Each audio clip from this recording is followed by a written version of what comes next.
তারপরে আর 3 মাস পরে আমার হাজবেন্ড মানে আমার কাছে আসার পরে তারপরে মানে ওই যে ভিডিওটা পাঠাইছে ওই ভিডিওটা আর কি উনি আমার মোবাইল ফোন নিয়ে তারপরে দেখে ফেলাইছে। কিন্তু আমার খেয়াল ছিল না ওই ভিডিওটা যে আমি ডিলিট করব। ডিলিট না করাতেই দেখা গেছে ও দেখে ফেলাইছে। দেখে ফেলানোর পর ও বলতেছে যে ভাইয়া তোমার ফোনে এটা পাঠাইছে কেন? আমি বলে কি যে শোনো, পাঠাইছে এভাবে পাঠাইছে। সে বলে কি না তুমি আমার ভাইয়ের সাথে সম্পর্ক করো, বড় ভাইয়ের সাথে। আমি আরে না, এভাবে সে পাঠাইছে, ঠিক আছে, এভাবেই পাঠাইছে। আমি একা একা থাকি, সবসময় তোমার কাছে পাই না, এজন্য সেই ভিডিওটা পাঠাইছে। তো সে তো খারাপ মন্তব্য করে পাঠায় নাই। তারপরে তার সঙ্গে আমার সঙ্গে অনেক গ্যাঞ্জাম হয়েছে। এটা নিয়ে গ্যাঞ্জাম হওয়ার পর ওনার সঙ্গে আমার সঙ্গে ডিভোর্স হয়ে গেছে। ডিভোর্স হয়ে যাওয়ার পর তারপর আমি ঢাকা চলে আসলাম আবার। আমি আসসালামু আলাইকুম, সবাই কেমন আছেন? আশা করি সবাই ভালো আছেন। আমি শারমিন আক্তার, আমার বাড়ি হচ্ছে যে নরসিংদী। তো জীবনে অনেক গল্প অনেক সময় শুনেছেন, মানুষের জীবনে দুঃখ কষ্ট থাকতেই পারে, তাই মানুষের ক্যামেরার সামনে আসে। তো আমিও আসছি আমার জীবনে বাস্তব ঘটনা বলার জন্যই আসছি। তো এক পর্যায়ে আমার একটা বিয়ে হয়েছে। বিয়ে হওয়ার পর ওরা হয়েছে যে 3 ভাই। ও হলো সবার ছোট ভাইদের মধ্যে। তারপরে মানে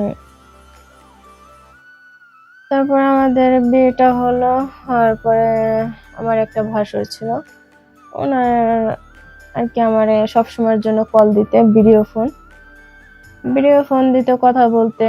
আর কথা বলার কারণটা হচ্ছে যে আমার যে হাজবেন্ড ছিল উনি হলো ইসে থাকে অনেক দূরে আর কি, ঢাকার বাহিরে। সেখানে উনি ভাঙ্গারির ব্যবসা করে, সেখানে উনি সারাদিন রাত ওখানেই থাকে। হয়তো মাসে যদি মনে চায় তাহলে 2 মাস 1 মাস পরে আসে, এছাড়া আসে না। আর আমি ফোন দিলেও দেখা গেছে ও ফোনটা ধরে না, ঠিক মতো আমাকে সময় দেয় না, কথা বলে না। তো আমার একটা ভাসুর ছিল, ওই ভাসুরে মানে সবসময়ের জন্য আমাকে ভিডিও কল দিতে, কিন্তু সামনাসামনি কথা হতো না। সবসময়ের জন্য ভিডিও কল দিতে, কথা বলতে, আমি খাইছি কি খাইছি না সেটা জিজ্ঞেস করে।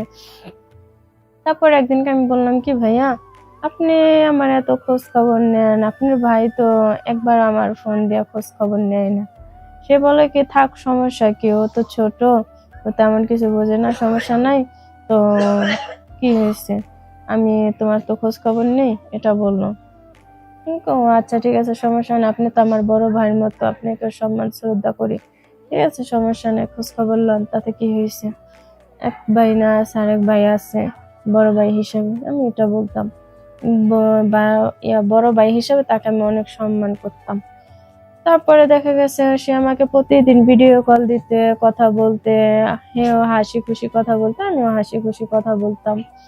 তো দেখা গেছে এক পর্যায়ে কি করলো সে, মানে একটা নেগেটিভ একটা ছবি দিল আমাকে, মানে ছবি বলতে একটা ভিডিও পাঠাইছে। এই ভিডিওটা পাঠানোর পর আমি খেয়াল করি নাই, পরে আমি বলি কি ভিডিওটা আমার কে দিল, এখন দেখি মানে আমার ভাসুরের ইমো থেকে আর কি আসছে। আসার পরে এখন দেখা গেছে তারপরে মানে আমি আর কিছু জিজ্ঞেস করি না, আমি আবার ওইটা দেখলাম, দেখে আমারও খুবই ভালো লাগছে। লাগার পর তারপর একদিন আমার আরেকদিন বাসরে ফোন দিয়েছে, ফোন দেওয়ার পরে মানে আমাকে জিজ্ঞেস করতেছে শারমিন তোমার ফোনে কি কিছু একটা গিয়েছে? আমি বলছি হ্যাঁ আছে তো। এগুলা পাঠাইছেন কেন ভাইয়া? সে বলে যে না তুমি তো একা একা থাকো, তো কি হয়েছে পাঠাইছি বলো। পাঠালে কি হয়, তোমার বাসর দেখে যে তোমার খোঁজ খবর নিব না, বা তোমার কোনটা ভালো লাগে কি লাগে সেটা আমি করবো না, সেটা কি হয়? সে সরল মনে পাঠাইছে, কোনো নায়িকা, তার মধ্যে কোনো প্যাচ নাই। আর আমিও তো ওরকম না যে আমি তো তার ভাই হিসাবে সম্মান শ্রদ্ধা করি। তারপরে 3 মাস পরে আমার হাজবেন্ড মানে আমার কাছে আসার পরে তারপরে মানে ওই যে ভিডিওটা পাঠাইছে ওই ভিডিওটা আর কি উনি আমার মোবাইল ফোন নিয়ে তারপরে দেখে ফেলাইছে, কিন্তু আমার খেয়াল ছিল না ওই ভিডিওটা যে আমি ডিলিট করব। ডিলিট না করাতেই দেখা গেছে ও দেখে ফেলাইছে। দেখে ফেলানোর পর এখন ও বলতেছে যে ভাইয়া তোমার ফোনে এটা পাঠাইছে কেন।